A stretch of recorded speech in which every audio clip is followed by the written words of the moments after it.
Welcome back to Right on Four Corners. I'm your host, DelSheree Gladden. I'm an USA Today bestselling author with over 30 published novels. And this week's episode is part 2 of talking to our San Juan College theater students about the plays that they've written this semester in their Intro to Theater class. We'll be talking to Mariah Romero and Maggie Clark about their plays, with their class's performance coming up on December 13th. And now we are here talking with Maggie Clark. So Maggie, tell us a little bit about who you are and how you ended up in this Intro to Theater class. So my name is Maggie Clark. I am 16 years old and I am a junior at San Juan College High School. I have been involved in theater since I was 13 years old. I began as an actor and working with Four Corners Musical Theater Company, directed by Randall K. West here in Farmington. And over the time, I started to work more into technical theater and got mentored into becoming a stage manager. And I am the professional assistant stage manager for the company here in Farmington. And this theater class was offered at the college, so I thought I'd just take a great opportunity. See another side of theater. It looks like you've really started getting a full view of all the different aspects of theater, and now you're adding writing onto your resume. Yes, it is very fun. So your play for this class is called Goodbye for Now. Tell us just a little bit about the premise for the play. The premise for the play is it's a 1980s high school love story almost, but it doesn't go the way you would expect it to end. You're 16. You're almost the youngest person. We've had another 16-year-old on the show once, so that's fun. So you have accomplished a lot already, and you're writing in a time period that you aren't old enough to have experienced. Yeah. So what did you do as far as kind of looking at what that time period would look like? Did you visit with family or friends? It's kind of my favorite decade. I mean, I know I wasn't there, but they're my favorite movies to watch. My favorite movie of all time is The Outsiders. So it's kind of, I guess, based off of that in a little bit of that sense. But I just feel like it's such a fun decade. And my mom grew up in that decade, so I talked to her about it a lot and just kind of get the feel for it. Well, and it's something that one of the things dealing with modern settings is all the technology and working that into it. And that's something that not overtly, but it does kind of come into play in yours because of the challenges that your characters might have of staying in contact or communicating. Right. Was that a factor in choosing the time period, or was it more just your general interest in that time period? Well, yeah, it was definitely a factor because nowadays, long distance things are a lot easier, I'd say, to do because of technology and the way we can stay in touch with people. But I feel like back then when there wasn't that kind of technology, it made it a lot harder and more of like a life-changing decision than it would be now. Because your characters are dealing with, they're at the end of their high school experience and they're on the verge of venturing off into the next stage of their lives. And my daughter just, faced this. She's at her first semester away at college. And there's a lot of unknown. And you're leaving behind the friends that you've had maybe most of your life. You're trying to make decisions about where you're going and what you're doing. It is a very stressful time. And thinking about who you're going to have there as your support system can be a big factor in what choices you make moving forward. And you address that in your play with the decisions that your characters are facing. Exactly, yeah. So how did you start developing your characters? Because these plays are very short. I think most of them are in the 8 to 10 minute range. Yeah, I'd say about 9 minutes is about how long it would run. So I started with developing the main character, Jessie, and I just kind of took it from my personal life a little bit, what the challenges I feel I'm going to face when I go to college, and kind of just developing this character that I have in my mind, I guess. And then it kind of just flowed after that, just people that I feel like he would surround himself with. I like that. I think so much of what we put into our creative efforts, no matter what the form, we draw on what we know and some of our personal experiences, and that helps inform us on how to approach a character or, if it's a different art form, I think it does that as well. But I think in writing, that's a unique opportunity to explore some of those things that we're thinking about or that we're dealing with, or working through some of those stressful thoughts and ideas through a character where sometimes it's kind of a helpful problem solving method. You can think through some of the possibilities or just get some of your thoughts down on paper. So is this something that, as you're approaching moving to the next stage of your life, was working on this story something that helped you process some of those thoughts or concerns or fears, or the exciting parts too, because that can be a lot to deal with as well? It did. Obviously, not completely because my life's not the exact same as that one, but it did give like a little feel to it that it is going to be a not easy part to decide on, like your decision. Like it's going to affect more than just you. Yeah, I think that's always an interesting part of making any type of big decision in your life is not only what's best for you and how it's going to affect you. We all have people around us. We have our support systems. We have maybe people we need to get away from, or maybe people we want to stay close to. But that really kind of factors into it. And I think you captured that well in your scene. You have several different characters. They're hanging out, enjoying their last little bit of time together. And I don't want to give away too much of what the conflict is, but they do have some conflict come up that they've got to face and attempt to work through in a very short moment. So how did you approach bringing that conflict into the story and trying to bring it to some sort of resolution in such a small space? It was kind of hard, but my original plan wasn't what happened. It's kind of random how it happens in the story. It doesn't exactly make sense. But with the project, we had to pull items and things out of a bucket, and that's what we had to work with to make our play. And I was given a mailman, and I felt that it kind of worked enough that it could make the story go quickly enough that it's such a big thing. It has to happen right then and right now. And I feel like it's not at a complete resolution by the end of the story, but it's at something enough that the audience's mind can just like ease away from it and not be stuck on it. And that's such a hard type of ending to write. I think sometimes readers, viewers, depending on what the format is, can get a little bit frustrated when they don't have that like clear, concrete ending.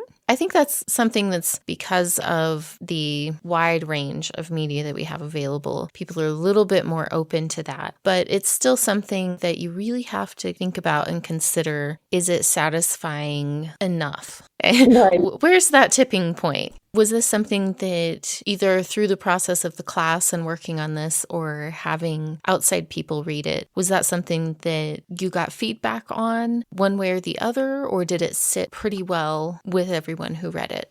I think it sat pretty well with everyone for the most part. The first draft of it that I wrote, and I had a couple people read it, and they're like, no, this is good. Like, it doesn't leave you questioning completely, but it leaves you to the point of like, I wonder what happened later, you know? It's, I think, a nice way to leave readers or viewers in this case where they can keep the story going in their head if they want to. Let them kind of work out their own thoughts on how it might play out in the long run. I think that's a fun mental exercise when you watch something to sit and think about it after and just be like, yeah, I am kind of curious. What might these characters have seen or found or experienced after they leave the pages? Now, tell me about your writing before this class. Was this something that you had done any creative writing, or had your writing mostly been like school related? My writing's mainly school-based. I had an idea for a play when we started the class, and I guess it kind of is what the play is now, but I had never really done anything, like written it on paper. I've always had all these ideas in my head, but I never wrote them down. Well, how was that experience this time, putting things together and getting it down into a form that can be shared with people? Because that's very different from working through the process of storytelling in your head and kind of keeping that realm where your characters live, then putting them down on paper and then maybe having to follow conventions or meet assignment criteria for this. Right. How was that different for you? It's been a process, definitely. When writing it, I couldn't see it being performed, but then recently on Sunday I had like a read through with my actors, and I was like, okay, I can see how they're gonna change a little bit compared to what was in my mind because of just simply being, different people. And it's just been kind of interesting and fun to see my ideas in my brain actually come to life. Yeah, that's not something we often get in writing. So I think that is a really interesting, unique experience of, screen and playwriting, that you get to collaborate with the actors to kind of take it to this different form than just what's written, because it doesn't quite stay the same. You have more players involved. You incorporate the actors' just either abilities or their personalities and perspective on that. How did that shift maybe your characters or the way you saw them interacting? So, the Jesse character that I had in my mind was this more like tough guy kind of vibe. And then the guy I actually ended up casting, he plays a sweeter guy. And I'm like, well, okay, that's going to change the storyline a little bit, but I think it's going to be good. He just has a different perspective on the character, and he has it in a lot of a nicer and a calmer way than what I had originally wrote. Interesting. I don't have much experience in theater myself, but I have close people who are involved, and I can't remember who I was talking to, but saying how they had done the same play several different years apart, working with different groups of actors, and how interesting it was to experience that difference between how one actor portrayed a character and how they got into that role versus the one a few years later, and that it almost seemed like a completely different play because of the way it was interpreted once the actors were involved. And I think that's such an interesting thing to see, that writing, fiction, you don't get that same opportunity, short of just rewriting your character to see what else it would be like. Right. So has this made you interested in continuing with any writing in theater, or do you think this will be kind of maybe it for the time being while you pursue the rest of your high school education? I think it's definitely a fun concept, and I might take some more time to truly take some time and to really write what's in my head about it. And I think it would be cool to someday see it played out. Very neat. Well, you live in a good area for that, between theater and film in New Mexico. It's an industry that I think has a lot of opportunity, and so hopefully you'll get to pursue that at some point and see that a little bit more. But I did want to ask you, before we are already getting close to wrapping up, tell me a little bit about your process of going through the actual staging of the play and how that has been for you, kind of seeing it from a slightly different side, because you said you have done some stage managing before, but now you're making even more of those decisions about the direction that the story takes on the stage. Right. So I have all my blocking written down, and the idea, again, that I have, and actually we have our first staging rehearsal tonight. And so I imagine I'll give them my direction, and they're just going to roll with it and take it the way they want to go. And I'm going to just work with that, because I can tell them exactly what I want, and they could do it that way, and it could not look the way I want it to. And I'm just down for any creative ideas they have and whatever feels right, because this play is very much of a in the moment kind of. It's not too scripted, I feel. Well, I'm interested to see how that comes together, and just that collaborative nature of bringing your ideas to life on the stage. That's very exciting. Well, as we start to wrap up, tell me a little bit more about just where you're anticipating the exciting parts of seeing your play come together, because these will be performed December 13th at the Connie Gotsch Theater. What was something that maybe was unexpected, or just kind of something that you were surprised by in going through this whole process of writing and bringing your play to the stage? I'm just very surprised on how well it is going. Genuinely, the process is so smooth, and I feel like it's going to be really fun once we get to go into costumes and getting our set put together and all those other aspects of the show. I think it's going to be a really interesting thing to watch it all slowly come together. I'm glad this has been such a good experience, and you've gotten to learn a little bit more about theater and how all of the various pieces come together. That's very neat.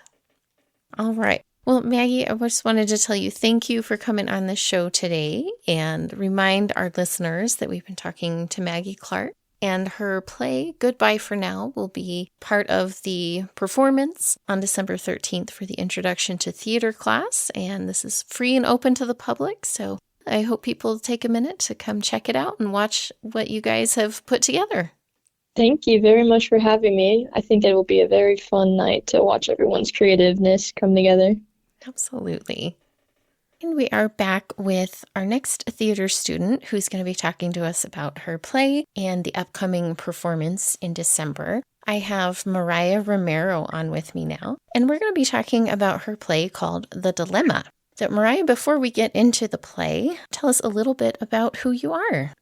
My name is Mariah. I've been doing theater for about 5 years. I started in 6th grade taking classes, and I am hoping to pursue a degree in musical theater. That is my plan. So is this the first time you've been on the writing side of theater? Were your previous experiences mainly acting, or did you do a little bit of both? My previous experiences were mainly just acting. I did write one show for a directing project in high school, but other than that, that was it.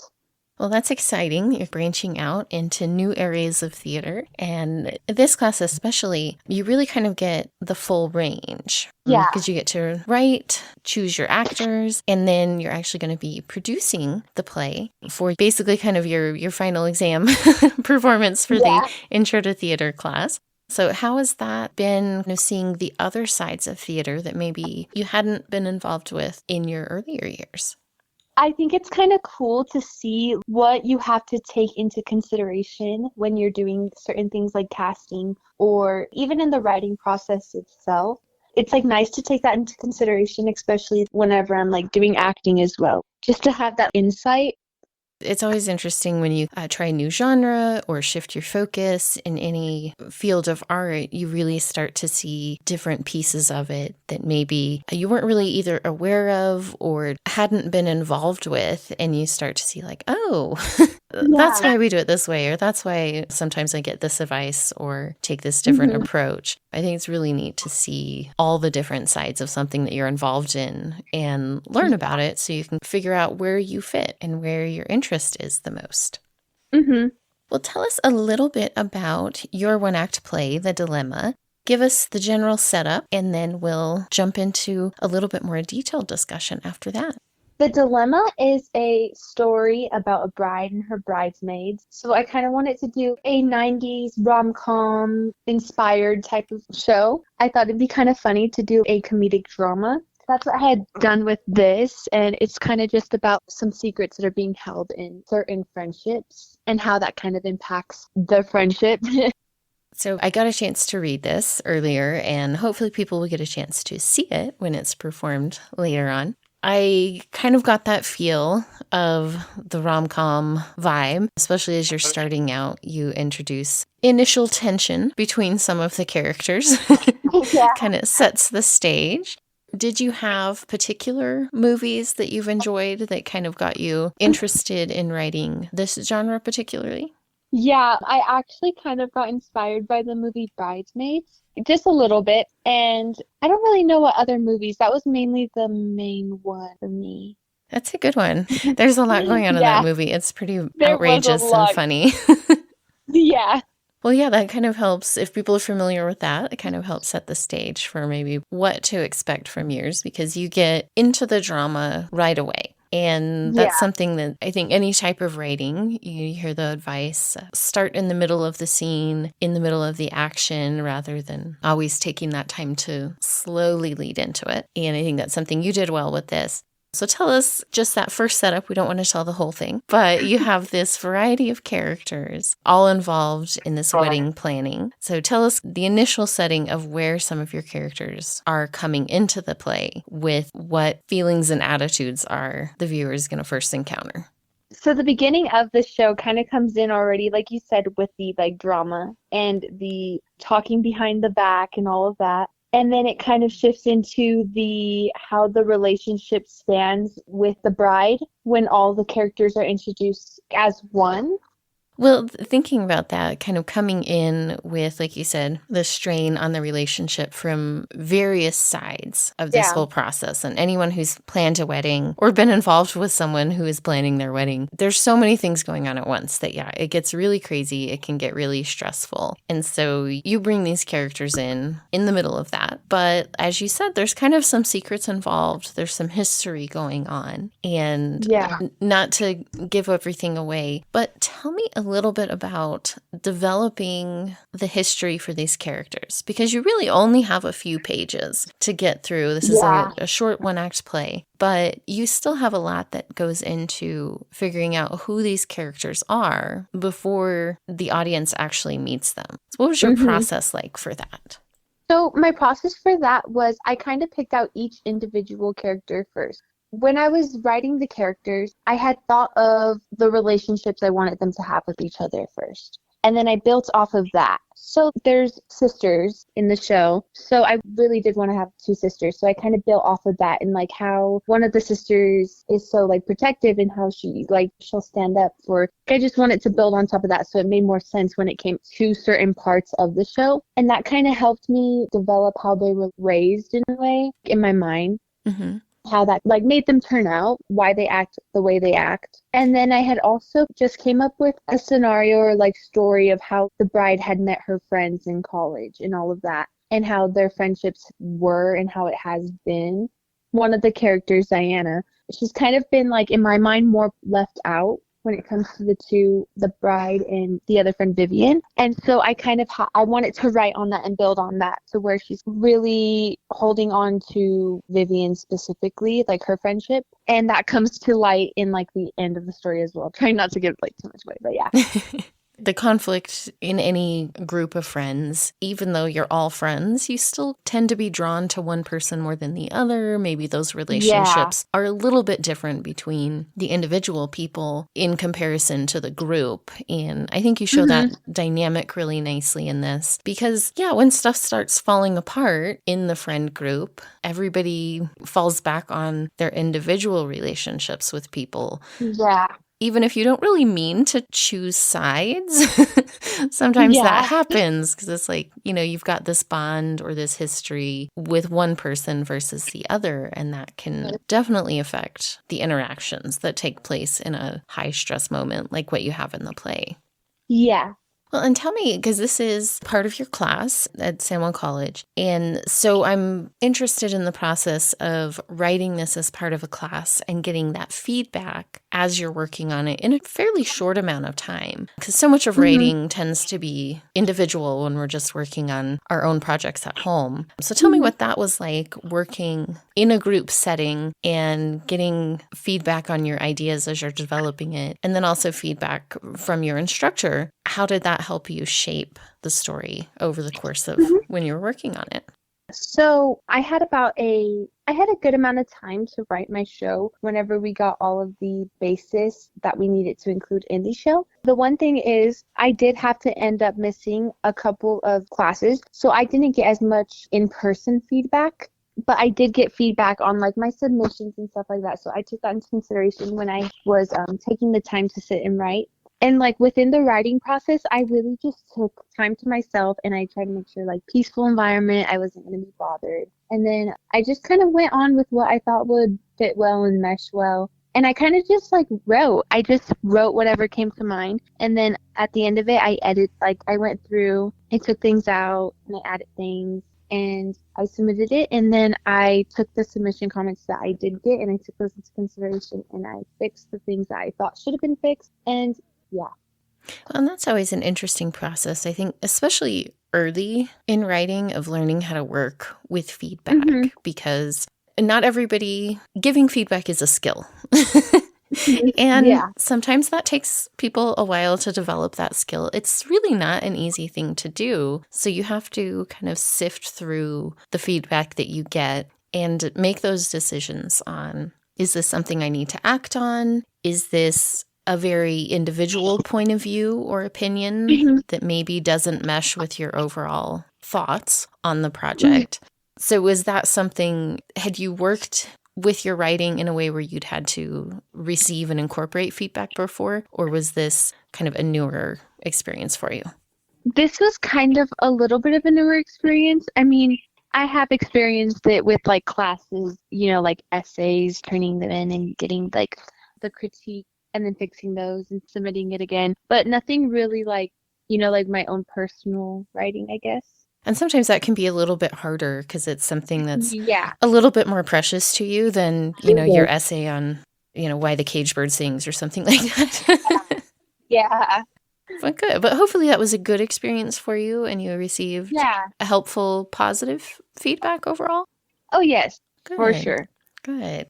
Well, and tell me a little bit about the post-writing process that you guys have been involved with getting ready to share your writing in the form of the completed show. What has that been like for you? It's exciting, like working with my cast and all of that too. Just the show coming together, it's really cool to see. I bet. Well, I'm thinking, Excited. No, I'm so sorry. I'm so excited to see like how it actually turns out. I bet. Well, it's such an interesting thing, with writing. You're putting together your characters, you're creating these images and scenes in your head. And for most of us, that's kind of where it stops. A few lucky people get it, turned into TV series or movies or things like that. But most of the time, we don't really see the literal representation of our stories. Yeah. And theater is a different aspect of that where you do get to see things put into play. And so I was wondering, how is that with you spend all this time writing and imagining and thinking about your characters and your setting, and then you get to take that and actually put it in place? Was some of that different than what you expected, or do you feel like things are coming together pretty close to what you had imagined? I feel like it's coming together pretty close to what I had imagined. There obviously are some differences than like my expectations. Like certain things like work a little differently than I would have imagined. Like certain processes, like just things like that. But it's really cool to get through those and experience those and just learn how I would get through those in the future. Like if it ever came up again. Like just any type of situation. Yeah, well, so much of it's a learning process. And Yeah. I would expect, a lot of the things you're learning through this process, the next time you were to write a play, you'll have a little bit better understanding of how it works in the post-writing phase so that you can account for that when you are doing the writing. Yeah. Awesome.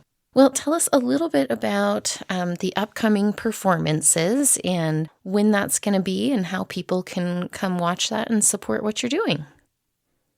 Yeah, of course. So it is upcoming on December 13th. It's going to be at 7 p.m., I believe. I want to make sure I'm giving the right information. So our curtain opens at 7 p.m. and there are 3 other people that are also directing a show. So there will be 3 other shows as well. Awesome. And it seemed like a pretty wide variety of stories, which I think will be really neat. Yeah. Awesome. Well, it's actually 4 people, I think. I'm so sorry. Oh, you're fine. No, 5 people, actually. So 5 sorry. in addition to you? I believe so. I'm Okay. so sorry. Well, very cool. So people can come see kind of a variety of genres. And Yeah. the people acting are local people that you guys have chosen from auditions, correct? Yes. I decided to get into contact with the PB Theater. And so a lot of their students got into contact with me about being in that. So I thought that was pretty cool that the community is helping out as well. Absolutely. Well, it sounds like it'll be a fun event and lots of people from the Farmington community participating. So yeah, I hope people mark that on their calendars and take a minute to come out and see you guys and support what you're doing. I think that'll be really neat. Yeah, pretty cool. And just to remind our listeners before we start to sign off, our guest today is Mariah Romero, and her play The Dilemma will be performed on December 13th at the Connie Gotsch Theater. Yes. Well, Mariah, thank you so much for taking the time to chat with me today and tell us a little bit about your play and your experience with writing it. Yes, thank you so much for having me and talking to me about it.